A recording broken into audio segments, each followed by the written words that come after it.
Anda masih bersama kami dalam Berita Lampung. Bagi Anda yang baru bergabung, berikut Berita Lampung pilihan hari ini.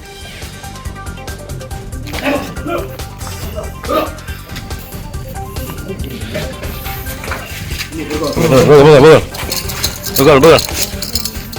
Kawanan begal motor ditembak kakinya. Badikmu di mana? Badiknya? Ini Pak punya Pak.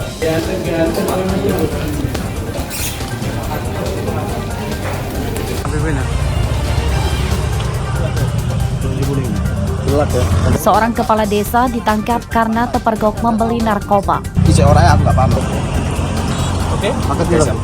300.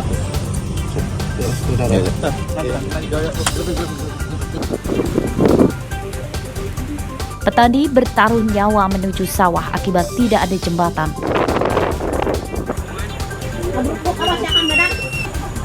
Kalau nggak banjir,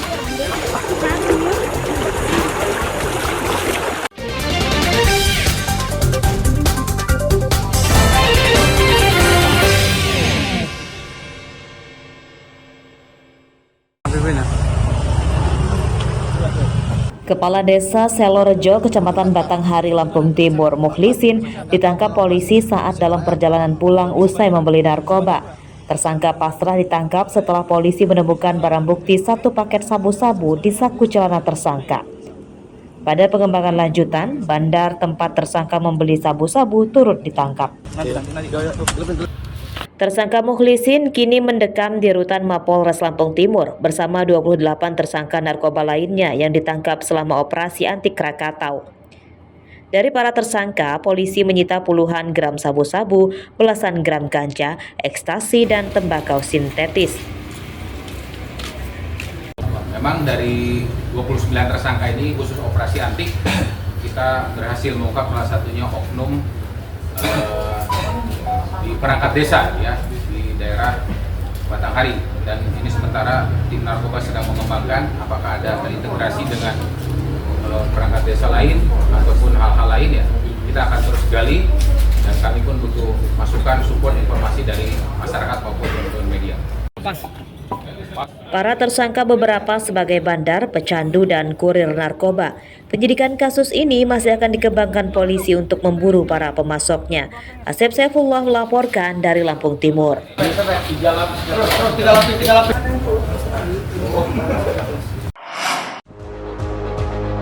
Masih ingat sengketa tanah 7 hektar di Teladas Tulang Bawang?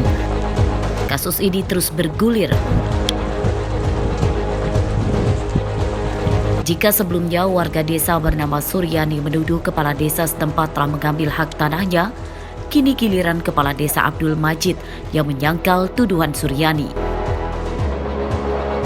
Saya sebagai kepala kampung Abdul Majid Kampung Teladas tidak pernah membuatkan surat warkah atau supradit atas nama Ibu Suryani untuk pengajuan sertifikat. Tuduhan soal jual beli tanah oleh kepala desa sama Suryani gimana? Saya tidak pernah menjualkan tanah atau menyewa atau menyuruh orang menggarap tanah tersebut, karena tanah itu kan milik Katarwan, bukan milik saya. Ini kan seperti diputarbalikkan bahwa beliau adalah orang yang mengetahui bahwa dalam penerbitan sertifikat itu justru ada dugaan tidak dilakukan proses itu secara tertib administrasi dan juga sah menurut hukum, karena beliau melihat bahwa tidak ada tanda tangan beliau di sana, disposisi, dan sekaligus juga camat yang juga salah nama maupun tanda tangannya. Dalam kasus ini muncul juga nama Ahmad Tarwan yang mengaku memiliki tanah 7 hektar tersebut dari warisan keluarganya. 10 hektar itu memang milik saya betul. Belum pernah saya lakukan jual beli pada siapapun juga, atau saya sewakan dengan siapapun juga. Bisa muncul Suryani punya sertifikat itu kalau dugaan ini kapan? Nah, dengan adanya sertifikat ini juga ya saya juga nggak tahu prosesnya bagaimana. Nah, jadi saya juga kaget karena dia sudah mempergunakan sertifikat itu untuk melaporkan saya ke Polda. Jadi apa upaya kita lakukan? Nah, insya Allah pada hari Rabu ini nanti tanggal 10 kalau nggak salah hari Rabu ya, saya akan melaporkan Ibu Suryani ke Polda. Carut-marut sengketa tanah ini bermula saat Suryani mengaku jadi korban mafia tanah. Ia menduga tanahnya diserobot kepala desa dan kerabatnya. Lahan saya yang dijual 7 hektar. Sejak kapan Bu diusir dari lahannya sendiri? Bulan 11 2023. Alasannya kenapa Bu kok diusir? Alasannya katanya surat saya palsu. Yang kita pegang suratnya dalam bentuk apa sih Bu? Bentuk sertifikat. Jadi untuk saat ini gimana Bu? Mas sudah pernah melaporkan ke Polda? Saya udah lapor ke Polda, tapi dalam proses. Siapa sebenarnya pemilik sawah 7 hektar yang disengketakan itu? Jika semua pihak merasa memegang sertifikat, tentunya Badan Pertanahan setempat bisa melakukan pengecekan ulang agar kasus ini tak berlarut-larut di ranah hukum. Aris Susanto melaporkan dari Bandar Lampung.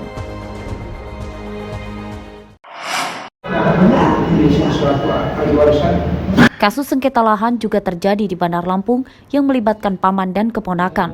Senin siang, perkara tersebut disidangkan di Pengadilan Negeri Tanjung Karang, Bandar Lampung dengan terdakwa Syahril Hamid yang dipenjarakan oleh keponakannya bernama Median.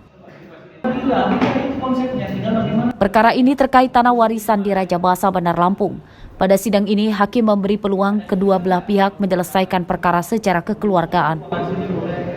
Damai. Nah, makanya ibu yang ada di luar, yang lebih tua, terus Pak PA atau Pak Ferdian ya, untuk cobalah kita ketemu bagaimana titik temunya, ya bentuknya gimana, masing-masing silakan membawa draft masing-masing menyelesaikannya, ya kita jangan bicara ke belakang, kita bicaranya ke depan dan mengalah bukan kalah. Berdamai. Nah, makanya sidang ini dengan agenda mendengarkan keterangan saksi-saksi yang juga masih keluarga dari terdakwa dan pelapor. Kita tinggal menguji forensik apakah itu dapat membuktikan dalam perkara ini. Tapi idealnya dalam prosesnya karena unsurnya ada 263 harus ada orang yang dirugikan. Nah, ini yang perlu kita garis bawahi. Apakah memang benar ada orang yang dirugikan? Karena status tanah ini sendiri sebenarnya adalah memang punya si terdakwa. Dan tidak ada pembuktian lain yang menguatkan bahwa tanah ini adalah tanahnya si pelapor. Perkara sengketa lahan warisan ini bermula ketika pelapor menuduh terdakwa memalsukan dokumen tanah. Jeffrey Arifin melaporkan dari Bandar Lampung. Evakuasi ular jenis piton. Seekor ular berukuran besar ditemukan di atap kandang ayam milik seorang warga di Merbau Mataram, Lampung Selatan, Senin pagi. Pemilik kandang ayam tak berani menangkap ular ini dan kemudian dilaporkan ke petugas damkar. Ular sanca kembang sepanjang 3 meter ini kemudian ditangkap petugas damkar dengan alat khusus. Penangkapan ular berlangsung sekitar hampir setengah jam. Menurut petugas, ular ini diduga berasal dari semak belukar yang tak jauh dari kandang ayam. Ular masuk permukiman diduga karena kelaparan di habitatnya. Ya.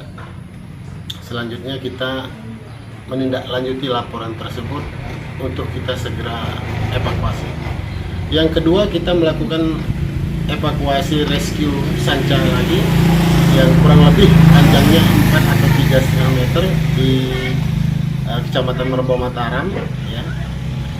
Itu kita berhasil evakuasi. Selanjutnya nanti akan kita rilis ke tempat ini. Ular yang ditangkap tidak dibunuh. Petugas damkar akan melepaskan ular ini ke habitatnya yang jauh dari permukiman. Aris Susanto melaporkan dari Lampung Selatan.